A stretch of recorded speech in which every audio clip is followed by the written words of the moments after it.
सदगुरु तारण स्वामी जिन्हें परमात्मा की अमृत जलती है शुद्ध जिंदगी सदगुरु के श्री ज्ञान समुच्चय सारथी ग्रंथ में ज्ञानमयी चेतना की बात बता रहे हैं। ज्ञानमयी जो अखंड सत्ता है, ज्ञानमयी जो प्रभुता है, ज्ञान का जो पुंज है, ज्ञान का जो पिंड है, ज्ञान का जो समूह है, वह अपना ही निजात्मा है। परिपूर्ण ज्ञान से लबालब भरा चैतन्य स्वभाव है और उस परिपूर्ण चैतन्य स्वभाव की जहाँ दृष्टि है वहाँ ज्ञान समुच्चय सार का शुभारंभ है। और जहाँ ऐसे परिपूर्ण ज्ञान स्वरूप की जहाँ जागरूकता है, ज्ञान में बोध है, उसका नाम ज्ञान समुच्चय सार की रमणता है। और जहाँ ज्ञान ज्ञान में ठहर गया वहाँ ज्ञान समुच्चय सार की पूर्णता है। ऐसे ज्ञान समुच्चय सार की महिमा बताते हुए सदगुरुदेव कह रहे हैं, जहाँ जीव ने अनादिकाल से परिभ्रमण किया, संसार परिभ्रमण चलता रहा क्योंकि स्वस्वरूप को भूला रहा। किसको भूला रहा? स्वस्वरूप को भूला रहा, अपने निज चैतन्य प्रभु को भूला रहा कि मैं चैतन्य तत्व भगवान आत्मा हूं, ऐसा उसको बोध नहीं हुआ। अर्थात अपनी सत्ता को नहीं जाना, अपनी प्रभुता को नहीं पहचाना, अपने स्वामी को नहीं जाना, अपनी विभूति को नहीं पहचाना, अपने अनंत गुणमयी चिदानंद चैतन्य परमात्मा को नहीं पहचाना कि मैं स्वयं परम तत्व परमात्मा ही हूँ।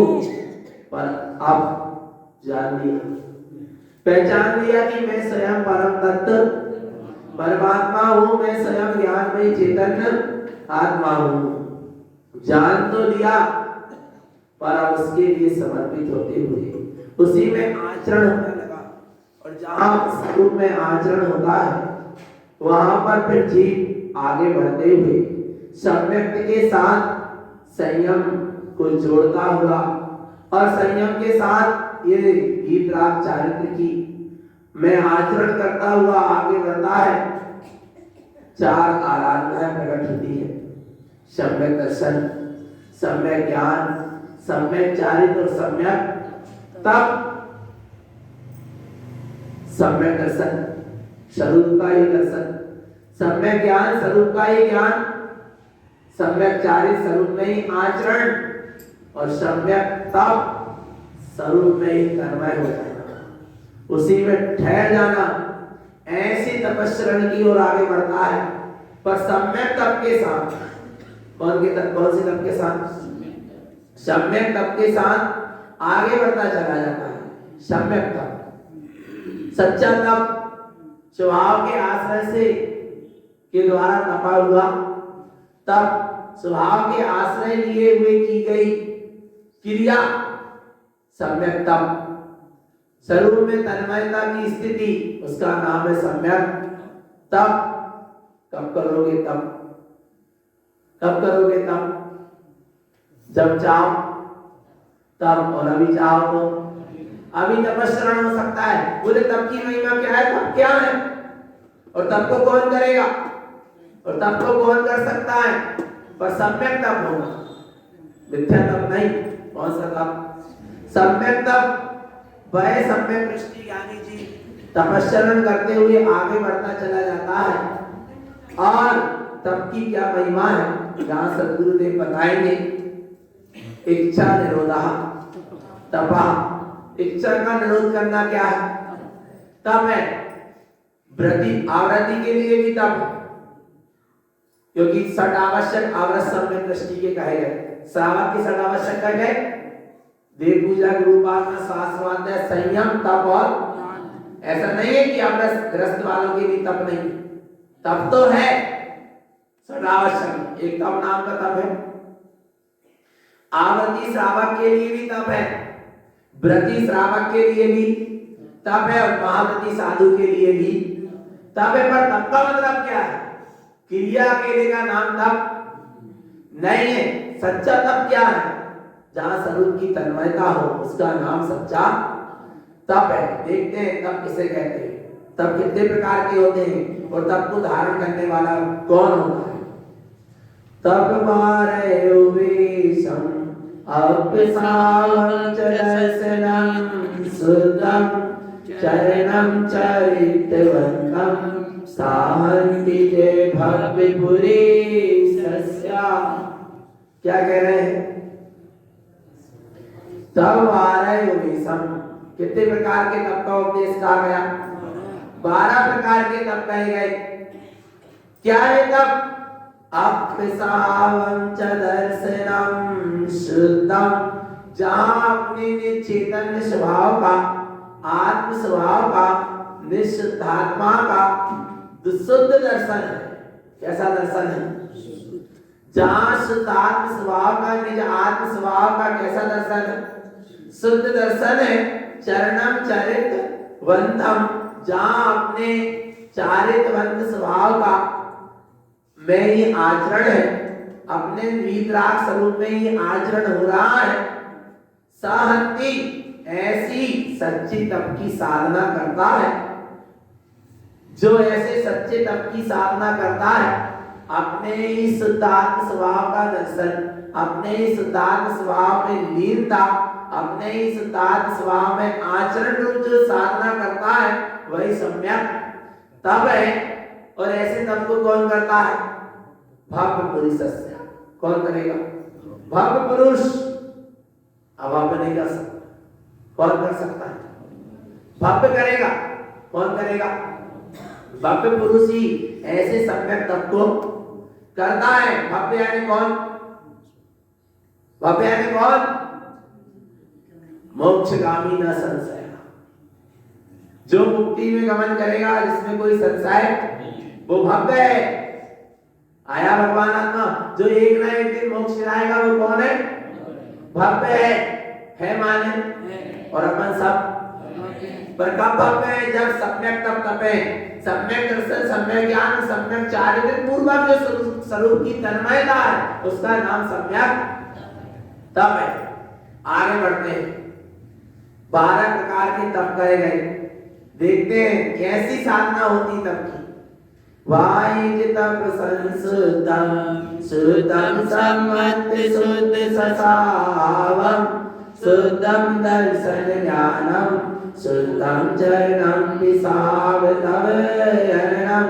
जहाँ शुद्ध स्वरूप से संयुक्त बना है, जहाँ उपयोग शुद्ध स्वरूप से जुड़ा है, जहाँ शुद्ध दर्शन है, शुद्ध ज्ञान है, शुद्ध चारित्र है, वही शुद्ध तप में भी आचरण होता है।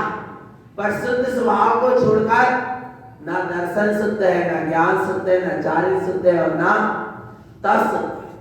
जब दर्शन ज्ञान चारित्र कब शुद्ध है? जब काय की दृष्टि है, स्वभाव की दृष्टि है तब है, स्वभाव की तन्मयता है तब है। और यदि स्वभाव में तन्मयता नहीं है, स्वभाव की दृष्टि नहीं है, और बाहर में कितना ही तपस्या करता रहे, यदि स्वभाव का भान नहीं है, वो तब कोई काम का शरीर को सुखाना है, इसके सिवा और कुछ भी नहीं है। आया भगवान आत्मा, देखना सुनना, पत्ते भी, वो पेड़ के पत्ते भी क्या हो जाते, सूख जाते हैं। पतझड़ का जब महीना आता है सब क्या हो जाता है, सूख जाते हैं। गर्मी के दिनों में देखो वो सब क्या हो जाते हैं, झड़ जाते हैं, झड़ जाते हैं, झड़ जाते हैं। पर फिर बरसात आती है, फिर जमेंगे हरे भरे। क्यों? क्या कारण? तप नहीं किया क्या? तपे नहीं क्या वो? बोलो भगवान, तपे तो, परंतु फिर हरे भरे क्यों हो गए? झड़ तो गए उनके सारे पत्ते, पर हरे भरे क्यों हो गए? क्योंकि जड़ मूल से उखड़े नहीं थे। जब तक पेड़ की जड़ी उखड़ी जड़, वो तब तक हमेशा के लिए सूखने वाला। इस जन्म में तुमने खूब तपस्या करी, खूब उपवास करे, 4 प्रकार के आहार का त्याग कर दिए, और नाना प्रकार से पहाड़ में जाके, नदी के किनारे जाके, और नाना प्रकार के तप तपे। अच्छी बात है, मना नहीं करता, खूब तपो, पर तपे, पर स्वरूप का भान नहीं था तो क्या होगा? क्या होगा? जो शरीर जो दिख रहा है क्या हो जाएगा? सूख जाएगा। परंतु फिर दूसरा शरीर फिर मिलेगा, जब तक सम्यक तप नहीं तपेगा। और सम्यक तप के जो स्वभाव में स्थित हो जाएगा, उसके शीघ्र शरीर से क्या हो जाएगा? हमेशा मेरे सकेली संबंध छूट जाएगा और सिद्ध सिद्धा में जाकर विराजमान हो जाएगा। आरा सम्यक तप हो, जो भी परिणामन हो, कैसा हो? सम्यक हो, सच्चा परिणामन हो, झूठा परिणामन नहीं होना चाहिए। और स्वरूप की दृष्टि है तो फिर वहां जो भी परिणामन है सम्यक परिणामन है, क्योंकि दृष्टि किसकी है? स्वरूप की है। परिणाम किसके हैं?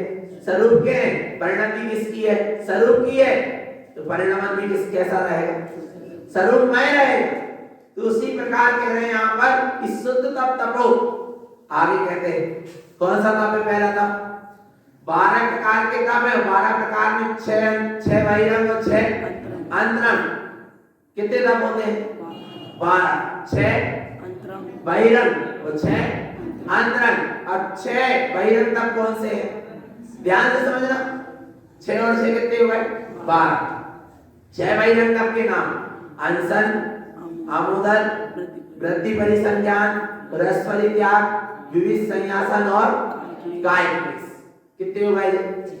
जो बाहर में दिखाई देते हैं, ये बाहर में क्या होते हैं?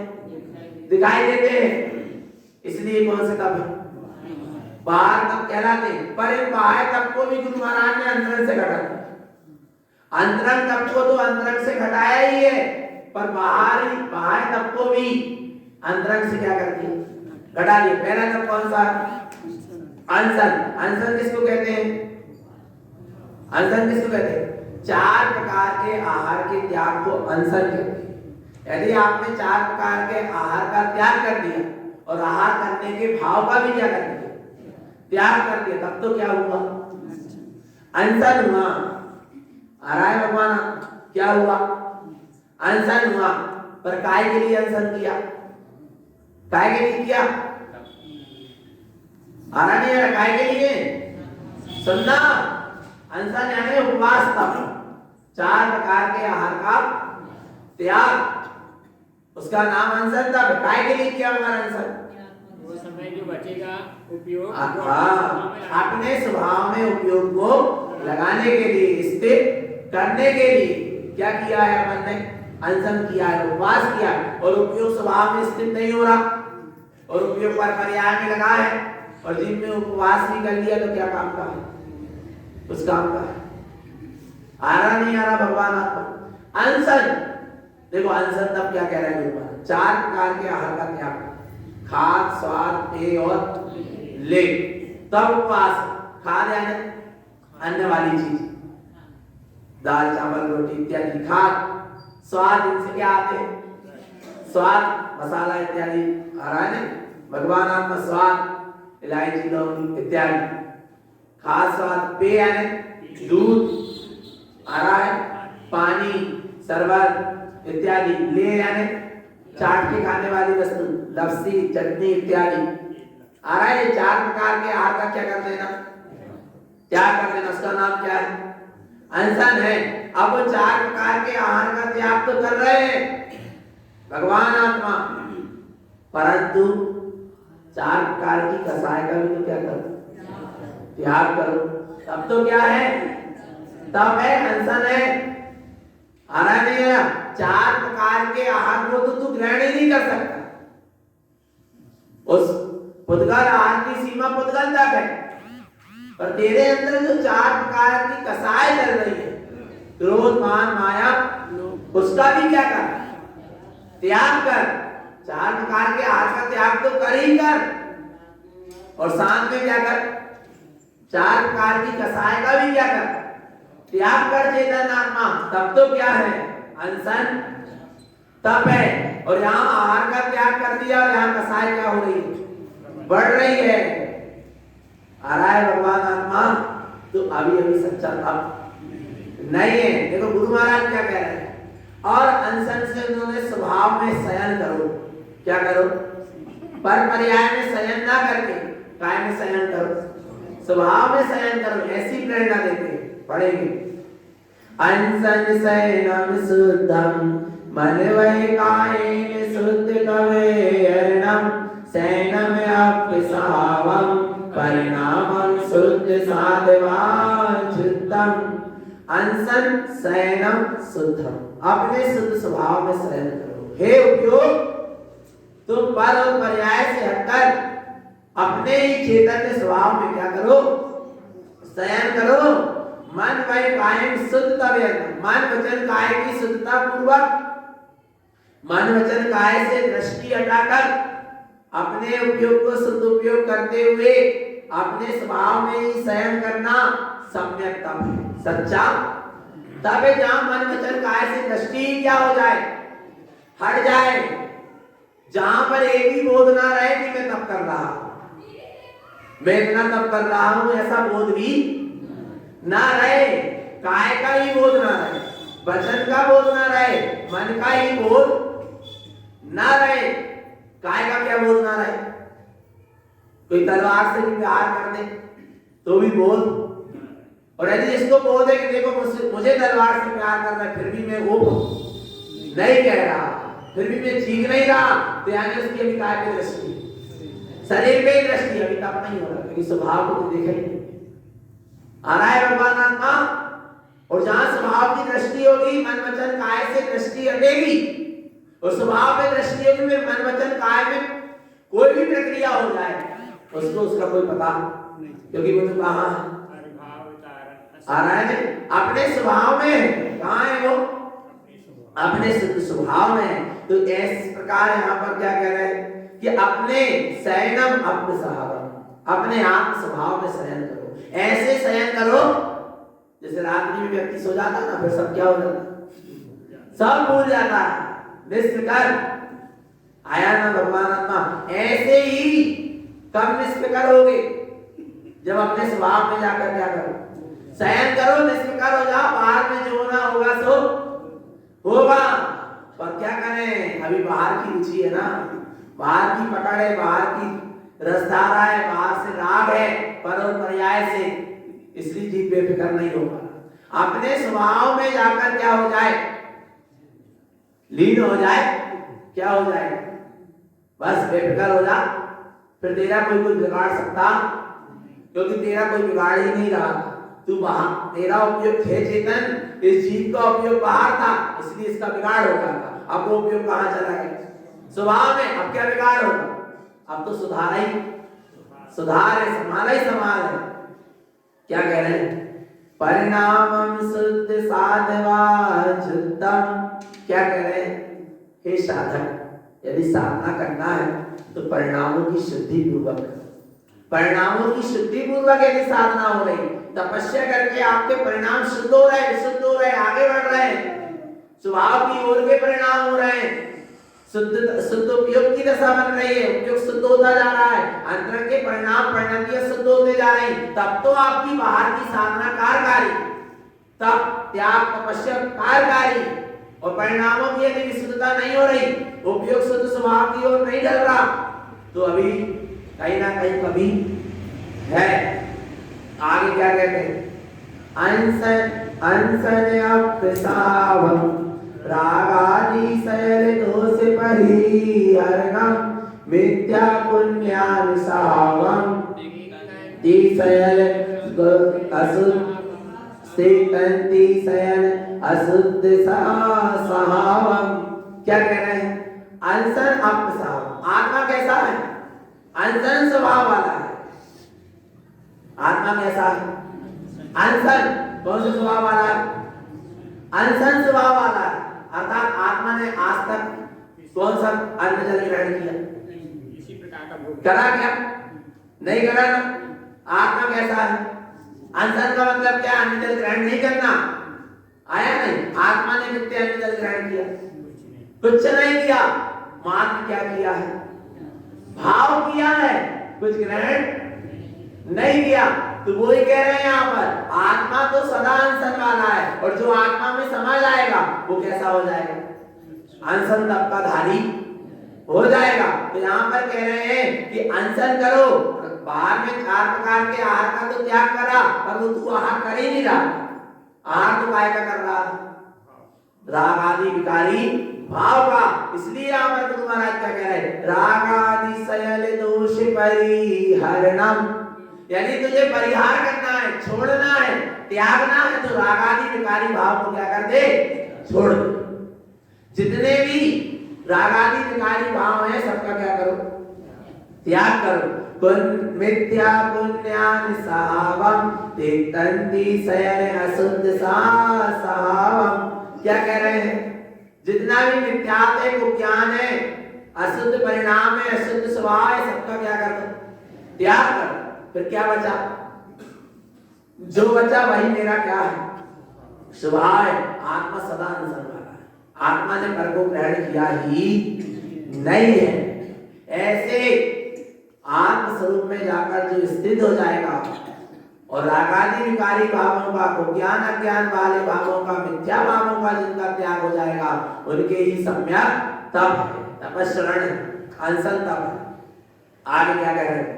अंसन अरूप रूपम रूपातीतम च भाव चिंतन्ति ज्ञानमयी ससावम ज्ञान सहावेन अंसनम शुद्धम। सच्चा अंसन क्या है? अपने अरूपी स्वरूप को देखो। कौन से स्वरूप को? आत्मा कैसा है? अरूपी। रूप वाला?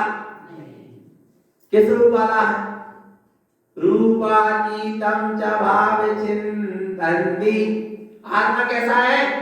रूपातीत, सारे पुद्गल के रूपों से अतीत। आया ना?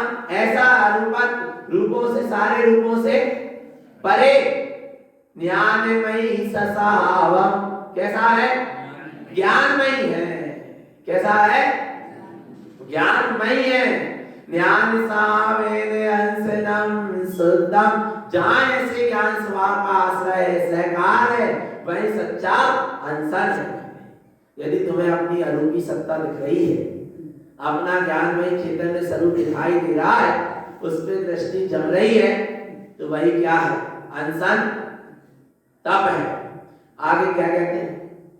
विरई संसार स्वभावम विरई मिथ्यात्व दोष परिणामम रय्यम शुद्ध सहावम ज्ञान सावेन अंसनम सुतम। विरही यानी संसार स्वभावम, सारा संसार का स्वभाव छूट जाएगा, छूट जाने वाला है। जहां तू अपने स्वभाव में अनशन करेगा, स्थित हो जाएगा, सहन करेगा, वहां संसार क्या हो जाएगा, छूट जाएगा। भरत महाराज ने कितना तप तपा, बोलो कितना तप तपा, केवल ज्ञान होने में कितना समय लगा। घर गृहस्थी को छोड़ी, सारी राजपाट धन दौलत को छोड़ा ना, मुनि बने, कितने समय हुआ, 48 मिनट रहे सिर्फ मुनि पद में, और क्या हो गया, और 48 मिनट के भीतर ही भीतर क्या हो गया, केवल कितना तप तपा, कितना तप तपा, बोलो चेतन आत्मा। कितने पहाड़ में खड़े रहे, कितनी धूप में खड़े रहे, बोलो आ रहा है, कितना तप तपा, बोलो चेतन आत्मा। पर अंदर मूर्त में क्या हो गया, केवल ज्ञान हो गया, नहीं हो गया, क्या बात थी, राजपाट में रहते भी उन्होंने यही काम किया। आ रहा नहीं आ रहा, राजपाट में रहते हुए, सारे घर गृहस्थी के बीच में रहते हुए उनकी दृष्टि कहां थी, स्वभाव पे टिकी थी, स्वभाव पे क्या थी, दृष्टि स्वभाव पे टिकी थी। तो एक दिन भाई ज्ञान भी आकर स्वभाव में क्या हो गया, टिक गया, और जिस दिन टिक गया उस दिन केवल ज्ञान की क्या हो, उपलब्धि हो गई, सम्यक तप हो गया, सच्चा तब हो गया। समझना भगवान आत्मा, संसार छूटने में देर नहीं लगी, कितने जल्दी संसार छूट गया, क्योंकि जहां संसार से विरक्ति का भाव है वही सच्चा तब प्रारंभ हो गया। आपने सम्यक दृष्टि को संसार से क्या आ रही है, विरक्ति, उसकी तपस्या क्या हो गई शुरू, इच्छा निरोधा तप, इच्छा का निरोध करना क्या है, असंसार शरीर भोग की इच्छा उसकी क्या हो गई, समाप्त हो गई, क्योंकि उसने अपने अचिंत्य चिंतामणि चैतन्य स्वरूप को देख लिया कि मैं तो ऐसा परिपूर्ण चैतन्य स्वरूपी भगवान आत्मा हूं, इससे सुंदर, इससे अनुपम इस दुनिया में और कुछ भी नहीं है, हमने किसकी इच्छा कर, आ रहा है भगवान आत्मा। अब उसको पर्याय की इच्छा क्या हो गई, छूट गई, संसार शरीर भोग की इच्छा छूट गई, विरक्त हो गया संसार से, तब हो गया। और संसार से विरक्त नहीं हुआ, तपस्या भी कर रहा, पशु तब कर रहे थे, पशुओं की भी तपस्या चल रही है। दिन भर देखो तुम बरसात में, पानी में, ठंडी में, गर्मी में कैसे घूम रहे हो, जे कितनी पेड़ झाड़ आरा खड़े के नहीं खड़े धूप में, क्या था पूरा, बोलो तब तो रहे ना, पर स्वभाव का आश्रय आ रहा नहीं आ रहा। और ऐसे ही यदि एक मनुष्य भी है, वो नाना प्रकार के तप रहा है, पर स्वभाव का आश्रय नहीं, तो कोई काम का आया नहीं आया। जहां संसार शरीर भोगों से विरक्ति है और आत्मस्वरूप में अनुरक्ति है और आत्मस्वरूप में प्रवृत्ति होने लगी, उसका नाम सम्यक तप है। तो संसार का स्वभाव से क्या होगा, विरक्त छूट जाएगा। जब विरक्ति होगी संसार से, तभी संसार क्या होगा, छूटेगा। और जब तक संसार से अनुरक्ति रहेगी, रुच रुच के भोगोगे संसार को, तब तक संसार छूटने वाला नहीं है। विरय मिथ्या दोष परिणामम, बोले हम किससे विरक्त हो जाएं, किससे छूट जाएं, बोले मिथ्या परिणाम से क्या हो जाए, छूट जाओ। कौन से परिणाम से, क्योंकि इस जीव ने कई बार तपस्या की है, करोड़ों वर्ष तक तपस्या की है, पर मिथ्या सहित की है, इसलिए मुक्ति नहीं मिली। इसलिए सबसे पहले गुरु महाराज क्या कह रहे हैं, मिथ्या के परिणाम को क्या कर दो, छोड़ दो, त्याग दो। फिर क्या करें, रय्यम शुद्ध सावम, और कहां रहो, अपने शुद्ध स्वभाव में रहो। ज्ञान सावेन अंसनम शुद्धम, ऐसे ज्ञान स्वभाव के आश्रय से जो तपश्चरण चलता है, उसका नाम ही शुद्ध तप है, अंसन तप है। आगे कह रहे हैं, ज्ञानेन ज्ञान शुद्धम कुल ज्ञानम दिव्यन्ति सप्पा सप्पे इंद्रिय विषय मुक्तम, ज्ञान सावेन अंसनम ममिनम। ज्ञानेन ज्ञान शुद्ध, ज्ञान अपने आप में कैसा, ज्ञान नहीं है और बिल्कुल शुद्ध ही है। और जहां ज्ञान उपयोग अपने ज्ञान स्वरूप से लगता है, ज्ञान उपयोग अपने ज्ञान स्वरूप से संयुक्त होता है, पुण्यानम निर्जन्ति संभाषण, सारा ज्ञान क्या हो जाता है, छूट जाता है अपने आप। क्योंकि जहां सम्यक ज्ञान होगा फिर वहां ज्ञान और ज्ञान नहीं होगा, जहां प्रकाश होगा फिर वहां अंधकार नहीं होगा, और जहां ऐसे ज्ञान की किरण जागती है फिर वहां सारा कुज्ञान अज्ञान का अंधकार बिला जाता है, और जहां कुज्ञान अज्ञान बिला गया वही सम्यक तप है, वही सच्चा अंसन है। इंद्रिय विषय रूप का, 5 इंद्रिय के विषयों से क्या हो जाना, छूट जाना। कितने इंद्रिय के विषय, 5 इंद्रिय के कितने विषय हैं, 27 विषयों से क्या हो जाना, छूट जाना, उनमें रस नहीं लेना, उसमें आसक्त नहीं होना, तब तो अंसन है। सिर्फ रसना इंद्रिय तो बस में कर लिया, 4 प्रकार के आहार नहीं किया, और 5 इंद्रिय से भोग रहे हैं, सिर्फ रसना इंद्रिय से आहार ग्रहण नहीं कर रहे, और 5 और बाकी 4 इंद्रिय से क्या कर रहे हैं, भोग रहे हैं, तो अभी अनशन तप है। बोलो चेतना, अभी अनशन तप नहीं है। भगवान आत्मा पर जीव अभी समझ नहीं पा रहा, ये सोच लेता कि हमने भोजन का त्याग कर दिया माने हमारा तप हो गया, हमने उपवास कर लिया, अनशन कर लिया।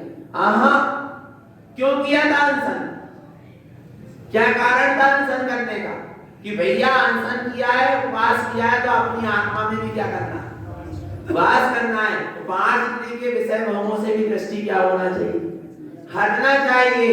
ज्ञान सामेन अंसनम ममलम, अपना ज्ञान ममल स्वभाव में स्थित हो जाना ही सच्चा क्या है, अनशन है। फिर अनशन करने की जरूरत नहीं पड़ेगी, अनशन अपने आप हो जाए। जहाँ स्वभाव में दृष्टि होगी वहां ना आहार ग्रहण करने के भाव होंगे, ना आहार को त्याग करने के भाव होंगे। जब स्वभाव में ठहरे गया तो आहार का कैसे त्याग करो, त्याग हो ही गया, ना आहार को ग्रहण करने का भाव है, ना आहार को, क्यों नहीं है आहार को त्यागने का भाव, क्यों नहीं, क्योंकि वो अपने स्वभाव में अब ठहर गया, तो उसको कहां में कर पाएगा कि मैं आहार का क्या करूं, त्याग। पर अपने स्वभाव में ठहरने के लिए क्या करो, 4 प्रकार के आहार के त्याग के साथ 4 प्रकार की कसाय का भी क्या करो, त्याग करो। और भगवान आत्मा जहां 4 प्रकार के आहार का और 4 प्रकार की कसाय का त्याग होगा, फिर वो 4 गतियों का भी क्या होगा, त्याग होगा, और ये आत्मा सदा सदा के लिए सिद्ध सिद्धालय में जाकर विराजमान हो जाएगा, पूर्ण अनशन हो जाएगा। कितना अनशन, पूर्ण अनशन। वो बोलते ना हमारी ये मांग पूरी नहीं होगी तो हम क्या कर रहे हैं, जब तक हमारी ये मांग पूरी ना हो जाए, और एक चौराहे में एक स्टेज लगाए और बैठ गए, बोले हम काहे बैठे, जब तक आ रहा नहीं आ रहा, जब तक ये मांग पूरी नहीं होगी तो हम क्या कर रहे हैं। भगवान आत्मा ऐसे संसार सभी भोग की मांग की पूर्ति के लिए क्या मत करो, अनशन मत करो।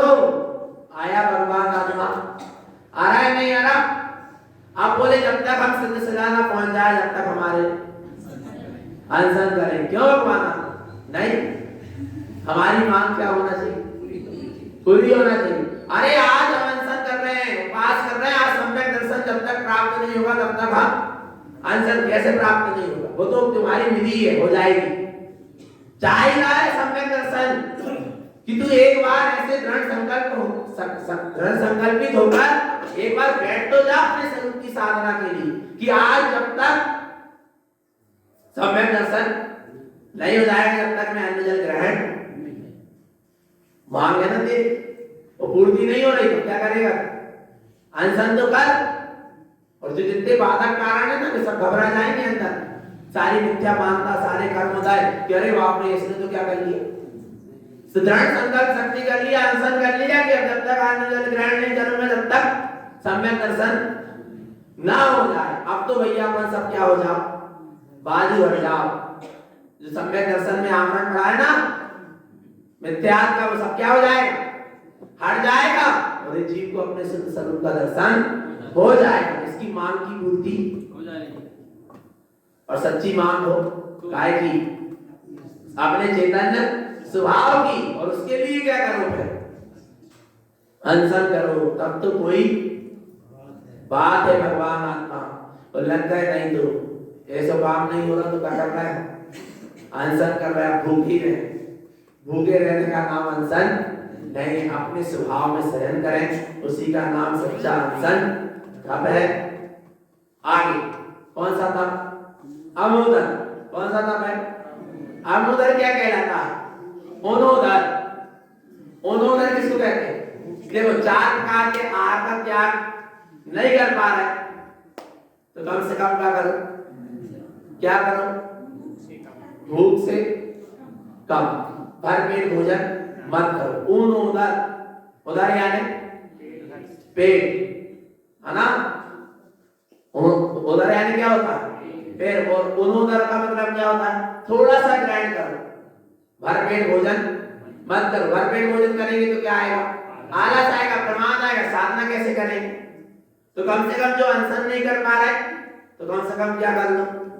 ओनोदर कर लो। और अनशन तप से कठिन है कौन सा तप? ओनोदर तप। क्योंकि अनशन तप ले लिया कि 4 प्रकार के आहार का त्याग, चौका में जाना ही नहीं है तो विकल्प ही नहीं है। पर अब जब पता चलेगा, जब तुम चौका में जाओ और तुम्हारी मनपसंद चीज बनी हो और तुम्हें क्या करना है? आज ओनोदर करना है।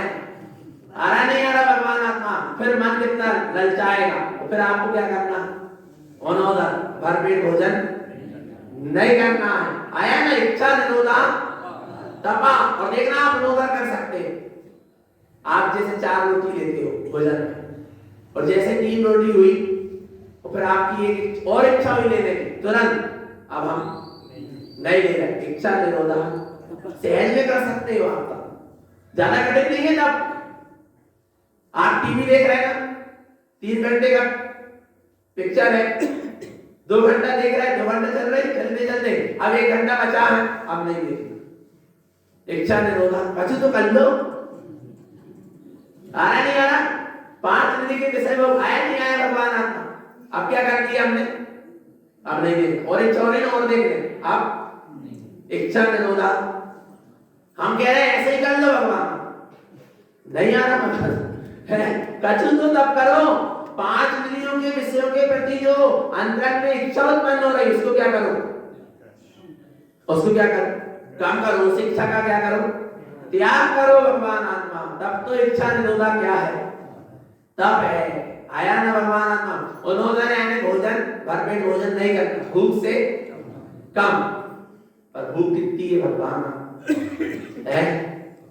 देखना दुकान कितनी बजे तक खुलती है? उन्होंने कहा शाम को 8 बजे तक दुकान खुलती है। अब कह रहा आता ही जा रहा नहीं, अब हम बिल्कुल 1 रुपए भी नहीं कमाएंगे, बस इतना ही कमाएंगे। आ रहा है नहीं यार? ये भी क्या है? ये भी क्या है? इच्छा निरोधा। लोभ प्रसाय का निरोध किए ना मन ने, लोभ प्रसाय की इच्छा हुई उसका क्या कह रहा? त्याग किया ना। ये भी क्या है? तब है। पर जीव नहीं समझ पाता, तब तो सहज में कर सकता। अच्छा तब की परिभाषा कहां है? कि पहाड़ में जाकर खड़े होने का नाम तब। परिभाषा क्या है? इच्छा निरोधा। इच्छा का क्या करना है? निरोध करना है। आपकी क्रोध करने की इच्छा हो रही है, उसका क्या करना? हारा नहीं आ रहा भगवान आत्मा कि नहीं, बिल्कुल नहीं करेंगे। आ रहा नहीं? आप कहीं भी लगा सकते हो इसको। जहां भी हमारी 5 इंद्रियों के प्रति प्रवृत्ति हो रही है, कसाय के प्रति प्रवृत्ति हो रही है और इच्छा हो रही है ऐसे कसाय की प्रवृत्ति करने की, 5 इंद्रियों के विषय भोग भोगने की प्रवृत्ति की जो इच्छा हो रही है उसका क्या कर दो? निरोध कर दो। आया ना भगवान? सच्चा तप है। कौन सा तप कह रहे हैं? ओनोदर। क्या तप है? ओनोदर तप किसको कहते हैं? आमोदर तप।